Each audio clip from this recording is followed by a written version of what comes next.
damai dari Sang Bapa menyertai kita sekalian dan salam Kristus Raja. Pernyataan saya mengenai Yesus Kristus yang diimani dalam kekristenan sama sekali tidak pernah dilahirkan di bawah pohon kurma, menuai perbincangan banyak publik dan juga respon beberapa orang. Misalnya klaim yang diajukan pada video ini.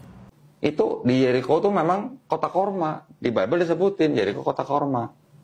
Mau gue cariin ya dan udah. Dalam video ini disebutkan bahwa dalam Alkitab sekalipun yang merujuk dari kitab Ulangan bahwa terdapat area yang memang menghasilkan pohon kurma atau ditumbuhi pohon kurma, yaitu Yeriko. Namun tahukah kamu bahwa dalam literatur sejarah purba dan juga data Alkitab, Yesus tidak pernah dilahirkan di kota Yeriko, melainkan di kota Bethlehem Efrata, secara khusus di Migdal Eder atau Menara Kawanan Domba. Di mana hal ini bertentangan dengan deskripsi kota Yeriko sendiri, di mana kota Yeriko merupakan kota yang sangat rendah, 244 meter di bawah permukaan laut, dan tentu saja memang ditumbuhi pohon kurma. Namun tidak dengan Bethlehem Efrata, secara khusus di Migdal Eder. Karena coba kamu lihat, jarak dari Bethlehem ke kota Yeriko. Bukankah jarak kota Yeriko yang memang ditumbuhi pohon kurma begitu jauh dengan kota kelahiran Yesus yaitu Bethlehem Efrata di Migdal Eder? Jadi hal ini saja sebenarnya sudah cukup untuk membantah asumsi liar yang mengatakan bahwa Yesus Kristus yang diimani oleh kekristenan dilahirkan di bawah pohon kurma. Lalu apa data sejarah yang menunjukkan bahwa Yesus Kristus Raja Mesias dalam kekristenan benar-benar dilahirkan di Migdal Eder di Menara Kawanan Domba itu?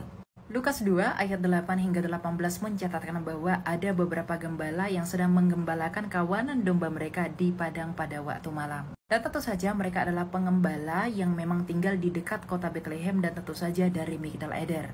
Dan di sisi lain, Targum dan juga banyak rabi mengajarkan bahwa Mesias akan datang di Migdal Eder menurut Kejadian 35 ayat 21 di Bethlehem. Di mana tentu saja Migdal Eder atau Menara Kawanan Domba ini merupakan suatu area perbukitan yang berada di daerah Bethlehem. Di mana lokasi mengenai Migdal Eder atau Menara Kawanan Domba ini dicatatkan oleh seorang tokoh penerjemah Vulgata yang bernama Hieronymus dari abad keempat atau Santo Jerome, di mana beliau mencatatkan lokasi persisnya kurang lebih 1000 langkah atau 1 mil dari Yerusalem. Dan tak hanya itu, seorang sejarawan bernama Eusebius dari Kaisarea yang hidup pada tahun 265 hingga 340 Masehi juga menyatakan hal yang sama, bahwa memang Migdal Eder terletak 1000 kaki dari Bethlehem, di mana tempat itu merupakan tempat di mana para gembala mendapatkan berita tentang kelahiran Sang Mesias. Dan tak hanya itu, pengungkapan mengenai bahwa Yesus Kristus Raja Mesias itu lahir di Migdal Eder atau Menara Kawanan Domba,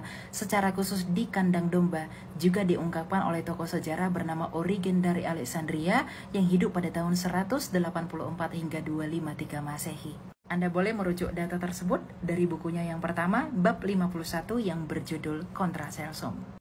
Jadi, jika data Alkitab yang didukung dan dikuatkan oleh data sejarah yang mengungkapkan bahwa Yesus Kristus orang Nazaret itu dilahirkan di Bethlehem Efrata, di Migdal Eder Menara Kawanan Domba, secara khusus di kandang domba yang berupa gua di Bethlehem, tidak mungkin ditumbuhi pohon kurma. Jadi adalah sebuah kekeliruan yang menyatakan bahwa Yesus Kristus pernah dilahirkan di pohon kurma di dalam iman kekristenan. Tuhan memberkati.